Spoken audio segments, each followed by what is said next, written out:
Hey, it's your hospitality friend Glenn here from the Lodging Conference, and I might have found myself iconic hotelier Buggsi Patel over here. But I also want to thank our sponsors over at Unifocus, unifocus.com. Streamline your operations with a Unifocus. Go check them out. Buggsi, it's great to talk to you. And all these years, I'm not sure we've done much content together. Oh, no, we haven't. Right? And I'm just waiting for you to go. I know. Well, you know, every 28, 30 years I'm in the business, I get right to it. So You got a little brain fart. I know. Yeah. Well, I've been admiring you for a lot of years. You've done so much in this business. And I thought for today, we just spent a couple of minutes talking about where you are right now in your investment strategy. As the market continues to shift, I know you're moving along with it. So how are you seeing it, and how are you profiting in today's environment? So I think that what we're finding is that we're looking at institutional assets that the institutions basically need to kind of move on from, whether it's loan maturity, whether it's their exit from their strategy. And, you know, I hate to say this, but you have institutions that basically don't want to put money back into their hotel. Right. And we're finding that you got to look at the right markets or pick up the assets where you're willing to put the CapEx in. The locations are dynamic. They've just been you know, in a funk because, you know, the institutions might have bought them before COVID. COVID came along.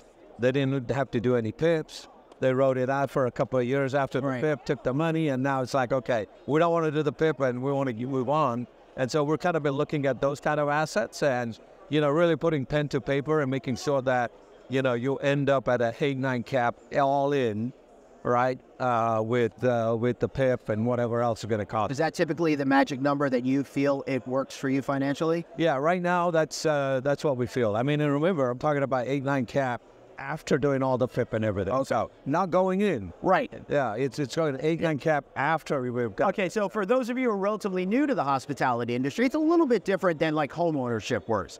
Typically, when you sell a home, you want it in the best possible condition. It's kind of like the opposite. You want someone to buy it and then invest the money to redo it in the way they want to do it. So where are you finding these deals? And then how do you think about repositioning assets going forward? Well, I mean, it's not always a question of repositioning, even though we do have a couple that we're repositioning. I think you got to look at, you know, the markets, and what we're finding is that, you know, there's different bandwidths, right? You get the people that are going to be up to 10 million. Then you're going to get people that are going to be up like 10 to 15 million. And then you're going to get people that are 15 million and above. Right. And, you know, right now, you know, REITs are not that active in acquiring assets. They're just buzzing quite a few assets. And, you know, sometimes during the cycle, obviously, you know, assets are kind of being traded because people either have a problem or whatever else. So we look at markets that, primarily in the Northwest, and we look at markets that we know.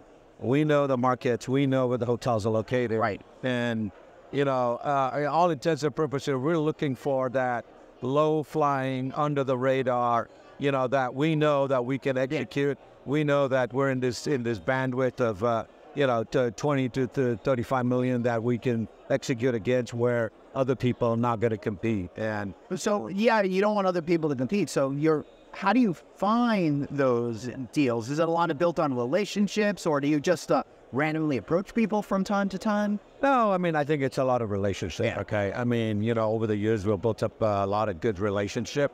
Yeah. And, you know, when you're dealing with institutions, it's like they want to know the certainty to close once you get to a certain point. Right. They don't want to be messed around. And so when, you know, when we're bidding on projects, it like we have the tendency to be towards the top end of the pile, right? Because they know us, they know we've executed, they know we can do the deals, and you know we do what we say, right? We might be tough negotiators, you know, just like what they are, but you know at the end point is that they know that hey, you know, tried, tested, proven, they're going to make these things happen. What's the biggest bright spot in the hospitality industry as far as you are concerned?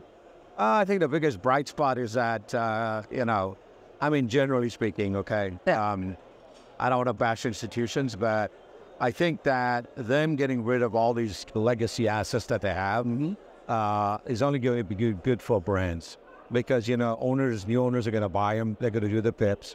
Therefore, there's going to be consistency in certain brands that have been entrenched in institutions, right? I'm not going to name brands, but there are definitely brands that have been entrenched and they've got hundreds that have been with institutions without any CapEx over the years. Right. And I think that's really going to enhance, enhance of the brands that these things have been.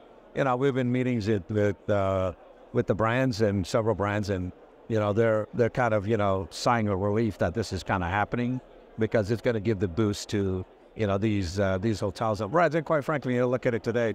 Construction money is hard, cost of doing business. So it's if you can find the right deal and make it work for you, repositioning in the sense that remodeling, bringing these hotels back to what they are is good to compete in the market. And even if you have a new hotel, so it's just got to bring the glory back to some of these brands that have been neglected. Yeah, for sure. And it's so hard because so many people are focused on new brands, and we still have to have good stewardship over the ones that we all know as how. There are legacy brands out there that still perform, that still do well. They just need the TLC. Yeah. Right? And once you get that, you compete in the market. Yeah, exactly. I remember one brand like 15 years ago that was really on the precipices of irrelevancy.